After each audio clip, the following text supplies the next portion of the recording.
thousands of teens in foster care who would love to put up with you. Welcome back to Kids in the Kitchen. Today we're making brunch.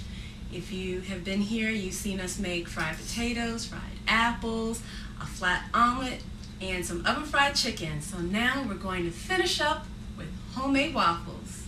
Everyone ready? Yes. Okay, now if you want these recipes, we have a website, kidskitchentv.net.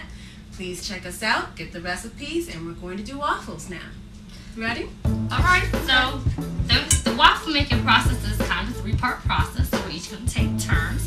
First part is mixing the dry ingredients. So Tuson, you want to put some flour in. Sure, all of it? Yep, all of it. And also some baking powder. Very good. Now you go ahead and stir this. Very good. Looking good. One of the things I forgot was a pinch of salt. I'm going to go ahead and add the salt in. Alright. There we go. Tuson Okay. just mix it around. Excellent. Okay.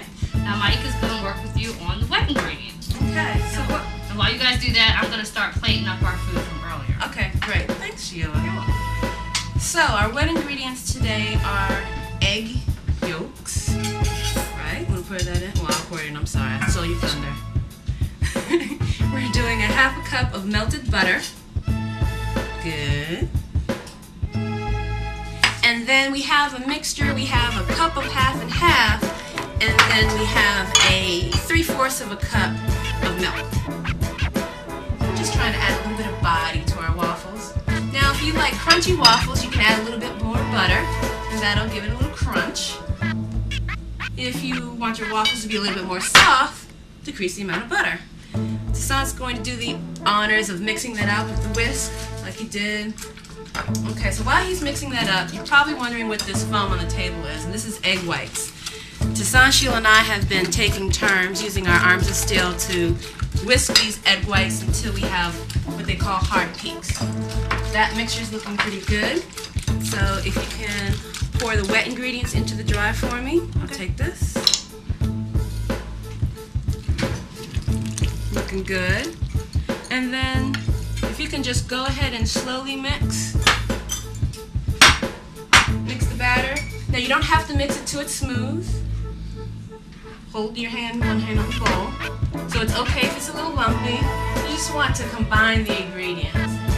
The last step for waffles will be adding the egg whites, and I'll show how you fold in egg whites. So mix it up a little bit more. Looking good.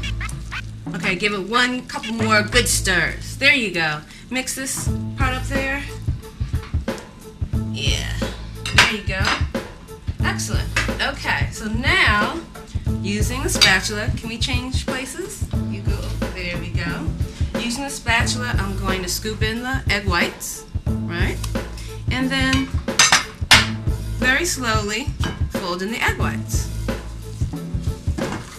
There we go.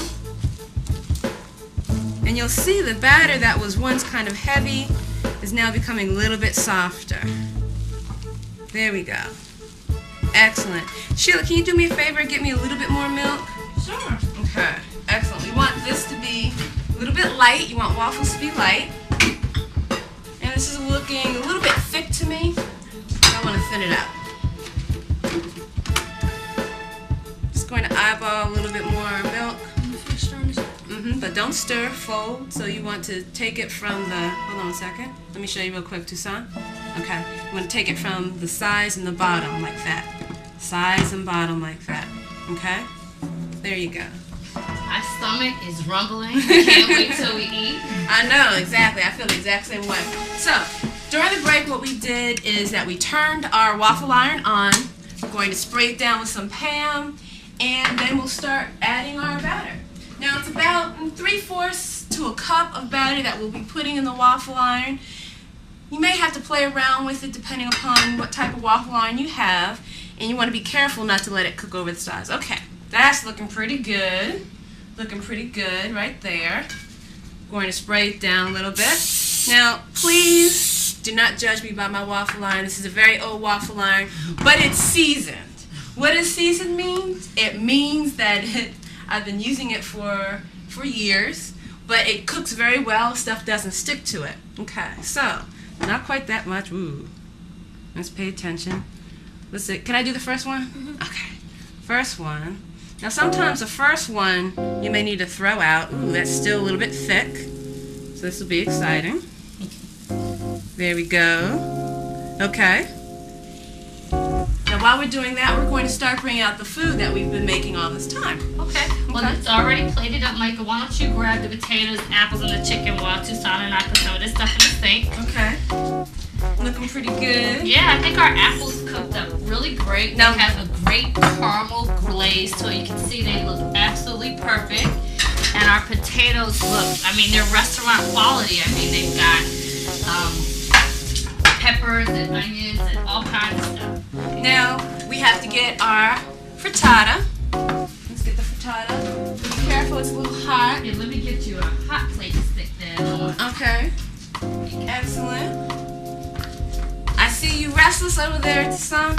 So while we're waiting for the waffle to come out. Here we go. Plates, of course, we're ready to eat over here. Yeah, I see. Sometimes things happen when you're in the kitchen cooking. And what Tuson is pointing out to me secretly is that a waffle is escaping and it's leaving the waffle iron. But that is okay. That sometimes happens. We are fine with that. Okay.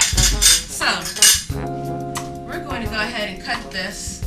Let's see the status of this waffle. And, wow. It did not come out. It's still cooking. Okay.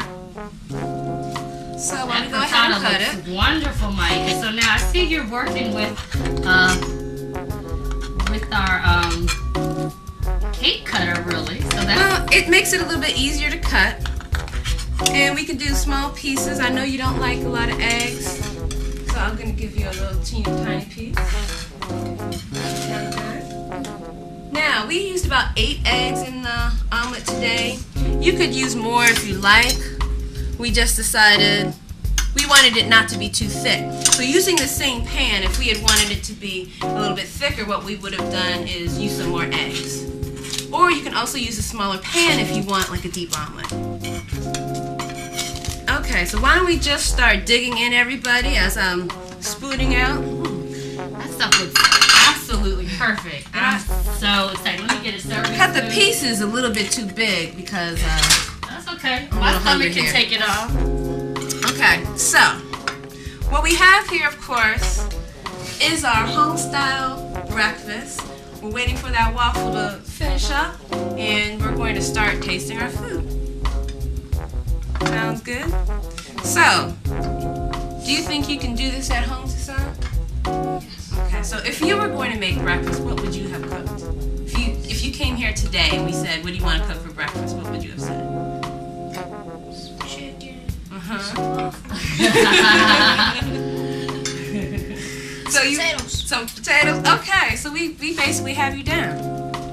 Okay. Sheila. Yes. We can start tasting. Okay, absolutely. I just gave Tuson a little bit of egg. Maybe the omelet has a Well, I would eat it with my fork. Yeah. It's not quite like pizza. Oh my goodness. What do you think, Tuson? How's it taste? I'm gonna try a little. You wanna try a little bit of chicken? You wanna split one of the chicken with me? Yes. Okay, great. Just cut it in half. This oven baked chicken, Michael, looks absolutely wonderful. You and Tuson did. Here, Tuson, grab it off the fork for me. Thank you. You guys did an excellent job, and what I'm most excited about is that it's a healthy way to prepare chicken. How's it taste?